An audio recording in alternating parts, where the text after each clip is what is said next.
বিএনপির প্রতি আমাদের একটা দাবি ছাত্র জনতার পক্ষ থেকে, ভারতের উপরে আপনারা ভরসা করেন না, আপনারা ডুববেন ডুববেন ডুববেন। ঠিক। যেই শাহবাগীরা, যেই প্রগতিশীল শাহবাগীরা খুনি হাসিনারে ডুবাইছে, সেই শাহবাগীরা আজকে বিএনপির কাঁধে ভর করছে। চক্ষু বন্ধ করে রাখেন। আপনি যদি আপনার কাঁধ থেকে এই শাহবাগীদেরকে তাড়াইতে না পারেন, যারা আজকে আপনার ভারতের হাতে হাত রাখতে বলে, কোনো বাংলাদেশের জনতার স্টেক ছাড়া আগামী 20 বছর হাসিনার মতো লাগবে না, আগামী 5 বছরের মাথায় এমন অবস্থা বিএনপির তারা করবে, খুনি হাসিনার মতো বিএনপিকেও বাংলাদেশ ছেড়ে পালাতে হবে, আপনারা জেনে রাখেন। ঠিক। কিন্তু আমরা বিএনপিকে ভালোবাসি বলে বলতে চাই, আওয়ামী লীগের তো বাপের বাড়ি ভারত আছে পাশের সীমানায়, সব গিয়ে সেখানে উঠছে।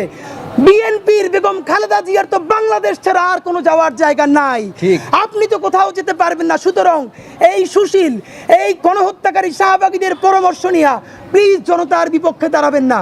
নির্বাচন লাগবে, কিন্তু সেই নির্বাচনের জন্য আপনার এজেন্সির সাথে কথা মিলিয়ে, ভারতের তালে তাল মিলিয়ে আপনারা যদি নির্বাচন কথা বলেন, আমরা সেটা সন্দেহের চোখে দেখবই।